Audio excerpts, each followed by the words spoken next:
Welcome back to the Transforming Basketball podcast. Today, I'm delighted to be joined by a very good friend of mine, Adam Omiecinski. Adam, thanks for joining us. Happy to be here, Alex. So, Adam, just for the listeners, would you be able to just introduce yourself and without kind of giving too much away from what we got up to last season? Sure. Let's see. I guess I've been coaching for over 15 years.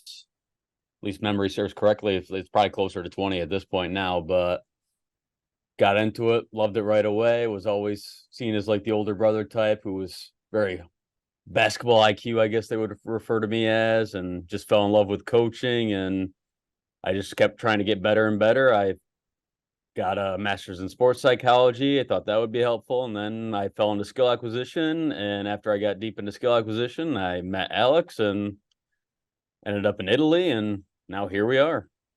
So, I think one of the most interesting things, and I ask a lot of guests on the show this, how did you come across ecological dynamics and first really getting into contemporary skill acquisition ideas?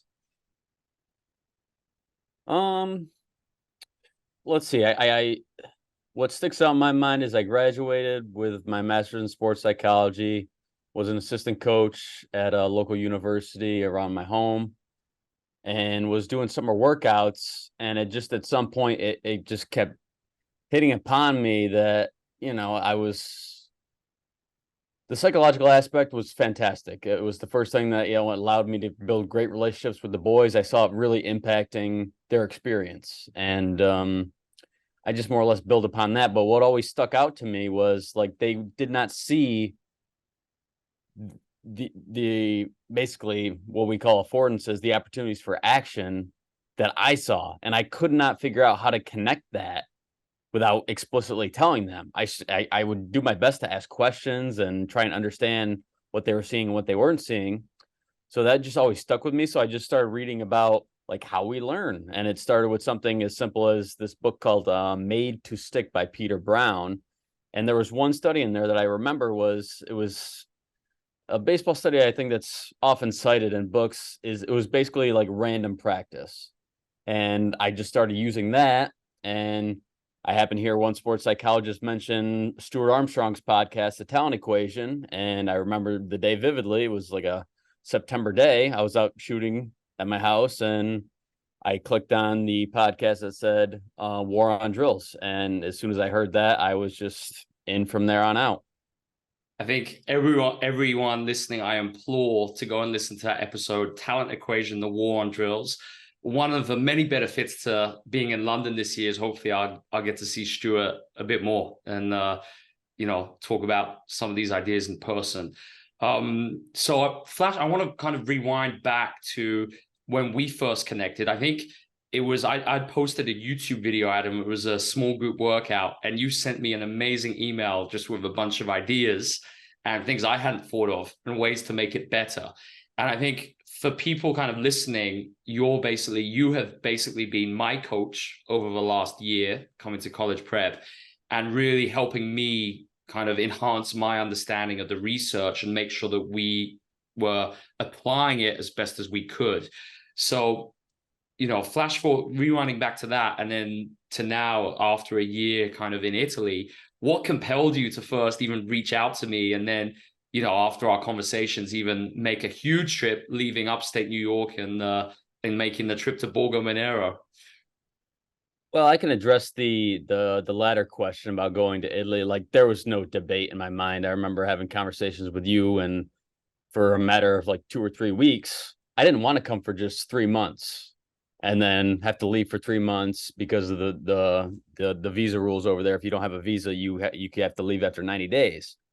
And I tried super hard, but it's a very difficult process. I tried as much as I could, but it was causing too much stress. And finally, I just gave in and just did the 90 days in 90 days. And but that wasn't difficult to me because I always want to be around like-minded people because that's the way I'm going to grow as an individual. And I'm very passionate about this and I care very deeply. Now there's good and bad to that because it can cause big swings in my emotion, but I would never give it up for like I had the connection I can make with the kids and the difference and learning about this stuff, helping other coaches. It's what gives me meaning and purpose in my life. So it wasn't a difficult decision to go. As far as reaching out to you at that stage, I mean, I had connected with people who I admire in the field, and they told me how knowledgeable I was. But I honestly, more than anything, Alex, it was just like, oh, this guy's in basketball. He seems to show some level of interest in this, and he's putting out stuff. So maybe I can just lend a hand, and maybe we're on a similar path. So I just want to offer any insight that I could, and I guess I did. It's really funny, Adam. Like when I look back to that video, I cringe at some of the things in it. And I think looking at some of the things we did even at the end of last season, even where we are now, that's one of the best things about this. We're constantly learning, constantly discovering new things. Just yesterday we were exchanging texts about the idea of a constraints builder and how we can really get coaches understanding that we're manipulating constraints with intention for a reason. We're not just setting kind of random games up and using a games approach. There's a very kind of specific rationale behind using a CLA well. And I think that can be sometimes very difficult to understand. But even before we get to that, and just, one of the reasons I started Transforming Basketball was really to spread the ecological message and to help coaches all over the world understand what this is about and critically how they can apply it. So what would you say for coaches who are interested? Maybe they've experimented and they've done a little bit of a games approach in the past, or maybe they've been using drills. What would you say is kind of the best introduction, the best starting point for coaches who are interested in trying to shift towards more of a constraints-led approach? I think what's best is going to be individual. I would never say like whatever I do or you do is the best for any individual. I want to get that out straight. But the way I think I learn best is honestly, first of all, you got to do it and you got to just live with the process. And the most difficult part of it, I think, is just being patient and not to jump in. It's not easy. It really shifts the role of the coach you have to be very keen at observing. This is not about controlling. I think that's like the biggest shift that has to be made when you're making the transition over to this, which wasn't that difficult for me, honestly. So I was lucky in that aspect. I'm sure it can be a big shift, especially if you're a head coach, when, there's so many sociocultural associations with, oh, I got to be talking, I'm in charge and it has to look this way. It can be very difficult. So I think, honestly, playing around with it, maybe even if it's just one activity a day, one drill a day, play around with a constraint that you think would be effective, and honestly be patient and observe what happened. And then more than anything else, reflect upon it afterwards. What happened? What did you see? What could I do differently? But patience and observing, I think, is like the biggest thing that I would encourage coaches to do. What you brought up there, I want to go a little bit deeper into the role of the coach. And I think it's so important to get balance, because especially something I've been seeing a lot is extremes of coaches who are either way too passive and kind of just setting a small-sided game up, standing in the same place, and then being kind of like completely quiet, or just kind of leaving it for 6, 7, 8 minutes and just maybe saying things like good job, etc. And then on the other side, we got coaches who might set up a small-sided game and think they're using the CLA, but then constantly correcting, instructing. So for me, it's like actually understanding how we can be an effective coach through the CLA framework and, use feedback in a more effective manner to educate intention and attention, but also know what we're actually looking for and how we're observing and what lens we're using to view what's emerging within that small-sided game. Would you be able to speak a little bit on that, Adam? That was a lot right there. I think what's the thing that came up when you just closed out there for me was understand what to look for. Then you have to set an intention to begin with. You have to know what you're looking for. And if you're just setting up an activity, like you said, like, this is an activity I saw on some social media thing, or this is from a list that I saw or something like that. And hey, we're just doing 5 seconds shot clock and we're going to constrain the boundaries. Well, why? Why are you doing that? What kind of behaviors are you trying to take away? What are you trying to encourage the athletes to explore? And are they exploring it? Yeah. That's really what it it comes down to, setting an intention, and then is it happening? And these humans are complex, so it's not going to be neat and tidy. It may not happen because you don't know, their motivations could be different. They see the game very differently than you do. So and that's why you have to, it's really good in your preparation not to just say, okay, we're doing this constraint, end of story. You have to think more or less like game plan in your mind. All right, so what may happen and how would I address this? What could be another way that I could potentially invite this behavior to happen? Because it's not going to be always clean cut every single time. And sometimes you're going to have to play it around and it may not happen at all. And that's okay.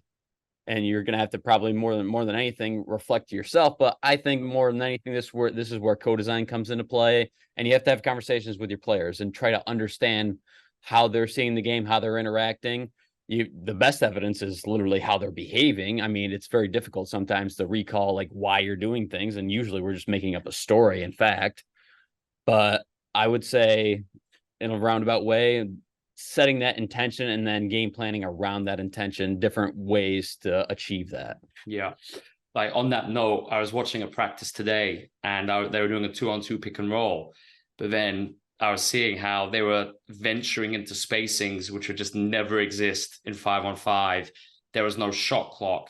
So there was no pressure. There was no intention with the shots they were taking. So like very low value shots. And I think that's where once you see the game through this lens, it's impossible to go back. And I was watching there, observing on the sideline, and I kept thinking, we'll pick and roll. And that was one of our many inventions last year, where we play our pick and rolls or many small-sided games in imaginary spacings with variable shot clocks. But I think it changes everything when you start viewing the game this way. One thing you mentioned within that, Adam, was co-design. And obviously what I want to do throughout all these podcasts is take the ecological language and really just break it down consistently. So could you just build on what co-design is, and then maybe what coaches could do to facilitate more of that in their practices? Co-design is simply a process of including your players in on the conversation when it comes to designing activities and really shaping them once you're even in the moment itself. So it's engaging in a dialogue, letting them know sometimes the intention.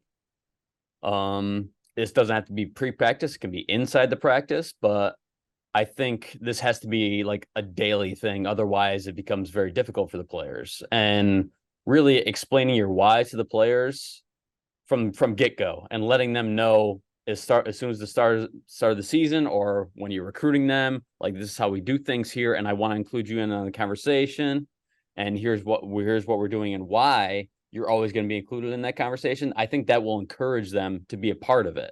Yeah, definitely. So I think if you're not doing co-design, I would ask you, well, who's playing the game? You or the players? Who has the most insight? I think it's so critical, because ultimately it's not the coach's game, it's their game. So if we're not gaining their perspective and letting them shape what's going on in practices and their training, because they're shaping the outcomes in the game, no matter how much we think we can control things from the sideline or whatever magical plays you draw up, they're the ones out there performing. They're interacting with the defenders and their teammates. They're ultimately the decision makers out there, not us. So if we're not letting them be involved in their training and how they prepare for their games, we're really missing out. And it's so easy to do. I mean, I've just, with some of the London Lions Academy players here, had a workout today with 3 of our under 16 boys. And, they've never been in a CLA environment before, ever. It's the first time they were exposed to it. But still, I was exposing them to it immediately. And it can be difficult because some of their ideas at the start, they haven't been used to being given autonomy and freedom. And that's why I just support them more. And I think the more they get throughout the practice, the more they kind of understood the constraints I was using, the better kind of their ideas became. And that was just in one practice. And I think straight away it sets such a collaborative tone with the players. And it's just that was the first time I'd really worked with them. And just for the relationship after one practice, when they know that there will be stretches of the practice which they have an influence over, I think they really kind of see the practice in a different light. So going back now, I want to change topic to college prep, and I want to just go back to kind of what we were doing. So just for the listeners' benefit, what do you think? I want to ask you two questions, and we'll do it in two parts. We'll start with the first part. What do you think were some of the things that we did most effectively and that you are most proud of at college prep during the year we had in Borgo Monero?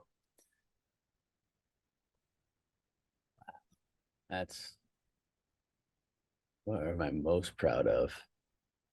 You always undersell your influence too, Adam. So you got to big yourself up a little bit for this one. Yeah, I'm not worried about that.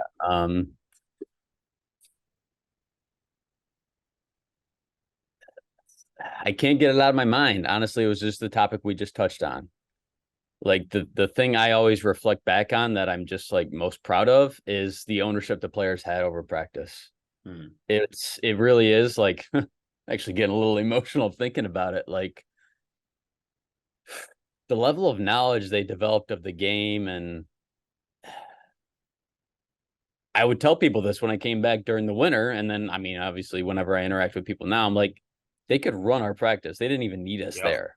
They could run I have no doubt in my mind. I tell Oscar this when I talk to him now. I'm like, we were just chatting the other day, and I'm just like, oh, yeah, that's right. Of course you have everything settled down because you could run a practice right now for us because they really could. But it wasn't that hard. It wasn't that hard.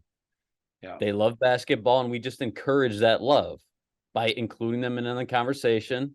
And really, I mean, it's throughout the whole thing, too, because, again, the conceptual offense plays a big role in that because they do have the freedom. And they're learning, and we don't tell them exactly what to do.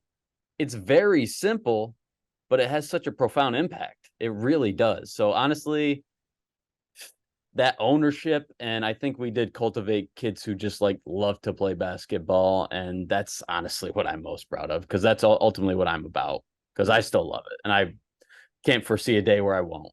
Yeah, absolutely. And on the flip side, if we could have done it again, what do you think we could have maybe done a little differently? Or, I mean, and the thing is, it's just how much we improved during the season was staggering. Even more so than the season before. And, you know, I think a lot of that was down to having you around. But, you know, say we could do it maybe somewhere else in another setting, or even for coaches who are maybe interested in some of the things we did, what could have made it even better? To me, something that I really started exploring, and honestly, it was something that I started doing more because I was literally not there in person anymore, was for the players that I had, like player development, like that I was doing their PDP activities and stuff like that, their player development plans. I would watch their games or the occasional practice and just break it down to them. And then I'd create a video.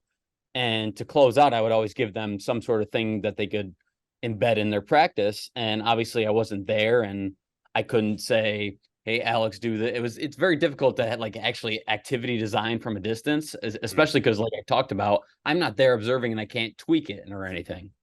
So I would just essentially tell them, have this intention for this specific activity, explore this. And I think individual constraints for players in the team practice, and it could, again, it can be just for stretches of certain activities. I'm not saying make it the entire practice, but I don't foresee sometimes that being a bad thing.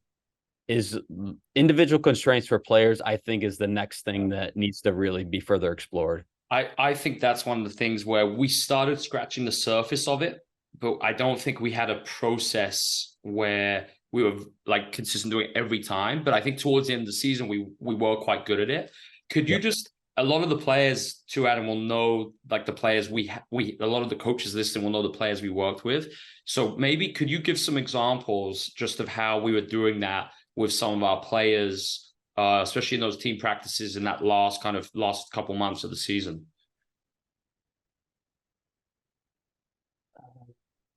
That's a tough one. Putting you on the spot from the that is memory, like, the as PDPs. far as memory recall, like Linus, Jamie, OG, Corey. a lot of it had to do, like, sadly, like the one that sticks out in my mind, honestly, I wasn't even there for. He may not even have done it, but just an example was like, I noticed that our biggest player from Estonia, Axel, he was just constantly holding his screen way too long. He was just trying to make contact every single time. So at the close of a video I did from him during the winter, I told him, hey, whatever activity we're doing for one practice, I just want you to slip right away. No, if you make contact, consider that activity that a failure. That's a mistake. And just see what happens and report back to me. That's just the it's a great example that example. came to mind. Yeah, that's a great example. And then just watching it during the whole practice. So we have these, these task constraints manipulated for every individual.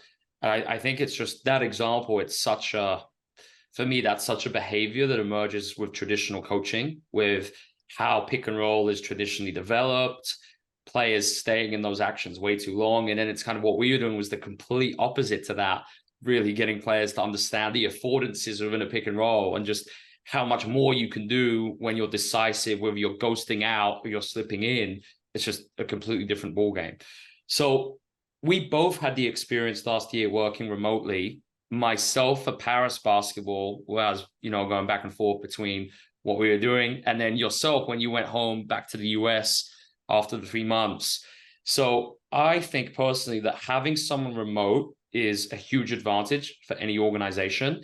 I think it's something a lot of organizations are very reluctant to try because, there's this belief that we have to have people there the whole year. But I think having that perspective where you can zoom out and kind of provide very specific help in certain areas without being in the trenches there the whole time, I think could be so useful. So could you just speak a little bit about that, but spend more time actually talking about what you did practically? So for instance, you were helping me a lot with, the activity design, practice reviews, and of course the performance analysis. I think like the zooming out is exactly what it does. It allows you, like, emotionally, I wasn't affected at all. I'm typically a person who isn't really affected emotionally unless it's individual player development. That's just my niche and that's what I care about most. So even like with the team stuff, I'm just very diplomatic. So I think like, and usually if you're a distance away, so the people who are emotionally triggered by that stuff, I think they do. It's much easier to have a more global, neutral perspective because you're not there every day. You're not swinging with the ups and downs and stuff like that. You're able to do it more or less on your time and have some distance, as you said. As far as what I did practically, when you would have questions about, hey, like, this is what I'm seeing in the game, like, how could we design something that could address this? So I would come up with certain ideas around that. I obviously, for like I mentioned previously, I still kept in contact with those individual players and would develop, I would just do performance analysis for them. I created I would do like a 10-minute video where I would walk through 3 or 4, sometimes even up to 5 plays. I tried to keep it under 10 minutes. I wasn't always successful with that, depending on the player. And I would just simply talk over the whatever I saw on the video and let them watch it. And then we would have a dialogue back and forth on what they could do and what they were seeing. I think that's more or less what I did. I'm sure there are probably things that you remember that I forget, but those are mainly the things that I recall. I think the performance analysis part really stood out to me because what we traditionally see in the basketball world is kind of the affordance landscape presented directly to the players through lots of instruction. And I think too, it's very much looking at the affordance landscape from a technical perspective of you should do this if you see this. And I think just how you presented those videos where it was reflective, they were thinking about it, and you weren't actually giving them the answer, like what we see with, how coaches mostly present video. It was kind of very reflective. The whole way you constructed the video, it was very ecological. I think that was one of the things I learned the most from you last season. Well, yeah, because honestly, like even when you were just talking previously about doing making contact on screen or ghosting or slipping or what have you, like honestly, there are no right or wrong answers. like sometimes what may appear on the outside, oh, well, like you want to make contact here because that'll lead to this. Well, it may Or not, may but not. also Yep. if you ghost, like this could also shift it. You could get the same result by doing it a different way. So like, and again, sometimes it's good to hold the screen super long and then seal the guy. That could open up something different. It's just like you have to look at it that way because that's the truth. I mean, honestly, like in my new favorite saying the past year or so, and I heard Keith Davis say this about golf, and I think it's just as relevant to basketball or any other sport. There are no rules. We're playing against the rule book itself. Yeah. So whatever principle, even like game principles, sometimes I even get iffy about that because more or less like Sure. sometimes in certain conditions, but you could also like an example that pops in my head is like an out of bounds play where it's like, oh, offense, you want to create space and stuff like that. Well, sometimes if you like run screen after screen stacked on top of each other, it's very difficult to navigate that tight space for the defense, and that can open up an opportunity for your offense. I think that's where on the game principles it's flexibility. And I think the moment you start going into musts and automatics, it's murky waters. And I think that's where, I mean, that what you just said, it has huge implications for coverage solutions. And myself, even 2 years ago, I was way more, I'd see a switch and I'd be like, all right, this must happen. And now we're just the last two seasons, it's been the opposite to that. Even especially last season, appreciating that every player will, see an affordance, perceive and act on an affordance differently within the pick and roll. So what might be effective for one player is the complete opposite to another. And I think we really moved away from this idea of universal coverage solutions, which everyone must look to do, and really appreciating the individuality to it. And I think that's just, the complexity and non-linearity of basketball, so to speak. So I want to get to your current interest areas, Adam, and what kind of part of the CLA you're most interested in, and kind of hint action capabilities, because that was something you exposed me to for the first time. I'd say June was actually the first time I actually first did it by myself and started experimenting. But you did it from March when we got those aqua bags and all of that. And, this involves, when we're developing action capabilities, we're decoupling. So, we're not training with perception action coupled. So could you just explain for the coaches, why we do this and kind of how we integrated that a little bit towards the end of the season of college prep? Okay, you want to talk about imposter syndrome? I definitely feel imposter syndrome on this topic. It's just something I'm very fascinated with, and I've just never been satisfied with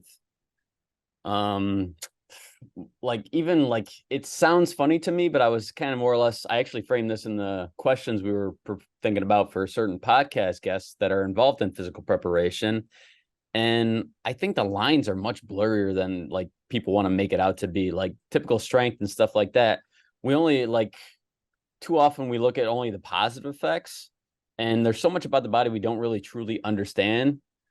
But like the body's going to respond differently when it's loaded versus when it's unloaded. And when you start talking about like isolated exercise and stuff like that, and an example I kind of more or less want to do for a presentation is go ahead, reach your hand to the sky and actually feel your foot right now. Oh yeah, it's pressing into the ground too. So the entire body moves. It's not separate like that. So really, like with the aquabags and stuff like that, it's more or less, a lot of it's based on the ideas of Franz Bosch, and he really just applied a lot of different principles. Essentially, if you read through his book, it seems super complex, but essentially he's taking his knowledge of human anatomy, and then he looked into motor learning and the dynamical systems. He was fairly heavily influenced by Mark Latache and Michael Turvey, and he just built upon basic principles and made conclusions. Now, there isn't a ton of research around it. There is some developing, actually. I had found actually a couple of research papers on aquabags and the effect it has on torso and trunk control the other day. I'm not doing a good job at explaining that. You're doing a great job. Could you just give the coaches an idea, Adam, of how we actually use those aqua bags? See, these are good questions that I need to reflect on further. Let me just describe the purpose of the aqua bag. It's essentially to provide variability in the system, because with the water slushing around, it's in the title of the actual company itself, ultimate instability. Yeah. Essentially, it gets back to those simple principles of dynamical systems, that within a system there has to be some elements of stability. Otherwise, it's very difficult to remain stable to outside perturbations. Say you're driving down the lane, and if you get bumped, and if you're only fluctuations, you would just collide. Well, first of all, if we only had variable aspects of our body, I would be on the floor right now. I wouldn't be standing up, because we need some element of stability. Otherwise, we can't organize our actions. There has to be some level of stability, because we have this constant perturbation of gravity going against us. So that really, like the aqua bags, it's a level of perturbation. So the perturbation kind of will invite a level of stability, and the more you explore with it in certain positions, and there are like actual like movement attractors that Franz has put out there. He's not, and they're not hardcore, and he's not like saying, oh, these are the only ones, or these are like rock solid. He could have his mind changed about it, but it's essentially, we're trying to suss out what needs to be stable in certain movements and what doesn't. It's very similar to a different topic that I'm sure will be touched upon in the podcast, as far as differential learning. Exactly. Which is providing the body a ton of noise, and you're just tossing tons of variation at it. And what the ultimate aim is with differential learning is to hope essentially that the body will figure out, all right, what's needed and what's not within this particular task. Yeah. So I think in terms of how couldn't describe it better. So about how we used it, I think maybe the easiest example was the shooting stuff we did, right? When you were using those exercises, and we did a burst of DL shooting. Mm-hmm. Can you just explain what that looks like? So say, if, a coach has got this, just like one activity that they could, do. And that's with the aqua bag, you're saying? Exactly. Yeah. Something I would, a simple activity, like you're going to see decelerate. Our sport is, there's not going to be a lot of high speed running. And Franz writes a lot about running, because he was a track coach, specifically a high jump coach. And he really bases a lot of things off of running. And we're more, we have to operate in different postures in basketball, because we don't have the availability of space, say, in comparison to Aussie rules football, or even rugby has so much more space than us. Even soccer does too. So we're really more or less like working out of brief accelerations into change of direction, deceleration. So something that's very critical in our sport is hinging around the hip. Yeah. So essentially what that is you're pushing your, a good way to think about it is like Barry Sanders, for those American football people, going into a cut, he gets his hip right behind his heel, so his butt's back, and then he's able to have the space in front of his body in order to clear something. But he's literally coming to a stop. He's decelerating. He stops his momentum forward, so he pushes his hips back, has that space, and now he can choose which direction he wants to go. So something that can simply be a nice starting activity is to get up against, have one foot up against the wall, stagger the other foot slightly and forward, and just start punching down towards the ground at different angles, different heights, different speeds, and quickly returning it to your chest, and see if you can hold that position for 2 seconds, or even just push out and hold that extended position. And can you be stable there? Love it. And I think too, I started experimenting a lot in the summer, where we'd do different exercises with the aqua bag. It could be as simple as lunging, squatting, different ways, aqua bag in different positions, whatever. And then would follow that with a burst of DL shooting. So it could be doing the aqua bag, so like 30 seconds. Then we spend a minute doing DL shooting on different stances, different balls, just infusing as much variability as we can. So I know I'm really putting you on the spot here, Adam, with these activities, but I want to finish the last question today. And, a key aim of the podcast is I want coaches or practitioners in any role to leave each podcast with at least one thing that they feel they can try in their next kind of session. Could you just give us we worked the whole year on an extensive activities book, which we did at college prep. I think it's got something crazy, like over 700 activities now. Could you give us 2 of your favorite ones that you created, and just explain without going into all the different constraint manipulations, just kind of two basic versions of, what two of those activities could be that coaches could try in their next practice. The activities that come to mind, I know you use this a lot, was the gauntlet. I don't know. Yep.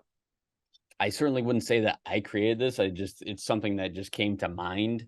And that activity is essentially you create some level of boundaries. It's purely to enhance someone's, I guess we could categorize it as ball handling or ball manipulation, whatever you want to talk about there. It's someone's capability in their dribbling and thing they're going to experience with that. So just a basic layout is, say, for instance, we're going to put the player on the baseline and he's going to have from the edge of the foul line to the sideline spatially. And we're going to have 3 total defenders he has to go against. And his goal is to try and essentially get down to the other baseline. And there's going to be a defender in the backcourt, then there's going to be a defender more or less in between. I like to say the volleyball lines because we usually had those on the courts in America. So it's essentially somewhere near the coaches' boxes in FIBA, in between those. So there's a defender there's a defender in the backcourt, and then there's a defender in the front court. And he essentially has to get by them. You can obviously manipulate constraints and invite different actions throughout that. Just on that note, Adam, I loved obviously we gave them like 8 seconds to do it, like dribble it, like do it in like 6 dribbles. One I loved in the summer was when I used cones to mark out completely weird sized gauntlets, which were like completely irregular angles. And it was amazing just to see how different some of those solutions were that emerged when it wasn't just a regular kind of straight rectangular gauntlet size. And so I cut you off. Last activity.